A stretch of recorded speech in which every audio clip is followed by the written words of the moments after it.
গীতায় লেখা আছে, পরিবর্তনই এই সংসারের নিয়ম। কাল যেটা আপনার ছিল, আজ সেটা অন্য কারোর।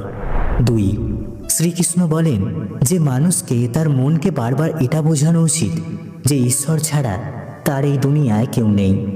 3, যা হয়েছে ভালোই হয়েছে, যা হবে তাও ভালোই হবে।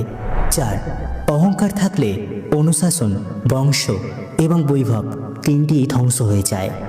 5, জীবনে আপনি যত কঠিন পরিস্থিতির মধ্যে দিয়েই যান না কেন, নিজের পরিবারের সঙ্গ কখনোই ত্যাগ করবেন না। 6, জীবনে সব কিছু শেষ হয়ে যাওয়া বলে কিছু হয় না। সব শেষ হওয়ার সাথে সর্বদা একটা নতুন শুরুর ইঙ্গিত থাকে। 7, সুখ দুঃখের আসা যাওয়া জীবনে শীত গ্রীষ্মের আসা যাওয়ার মতোই, এজন্য এটা সহ্য করতে শেখাটাই উচিত হবে। 8, সময় কখনো থেমে থাকে না। আজ যদি খারাপ সময় চলে তো কাল অবশ্যই ভালো সময় আসবে।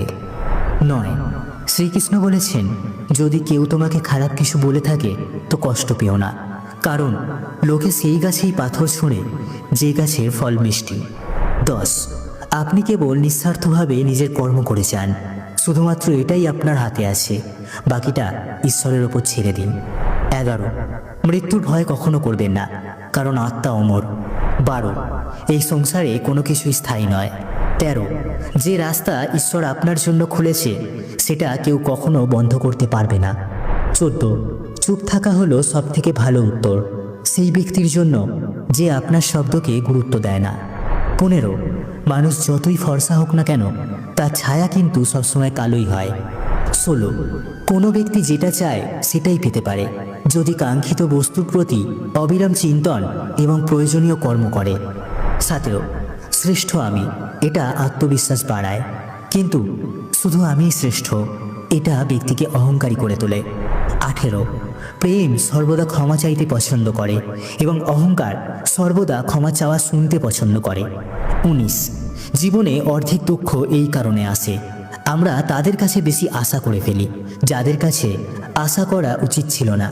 20, ঈশ্বরের প্রতি আস্থার পরীক্ষা তখন হয় যখন আমরা যেটা চাই সেটা পাই না, কিন্তু তারপরেও মন থেকে ঈশ্বরের প্রতি ধন্যবাদ জানাই। 21, মানুষের জীবন তার কর্মের উপর নির্ভর করে, যেমনটা সে কর্ম করে ঠিক তেমনটাই তার জীবন গড়ে ওঠে।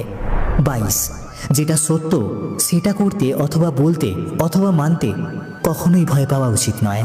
23, লোক সর্বদা সত্য বলতে ভয় পায়, কিন্তু মনে রাখবেন সত্যকে কখনো লুকানো যায় না, আর না তো কখনো সেটা মুছে যায়। আপনি যতই চেষ্টা করুন একদিন সেটা প্রকাশ্যে আসবেই। 24, ইচ্ছা পূরণ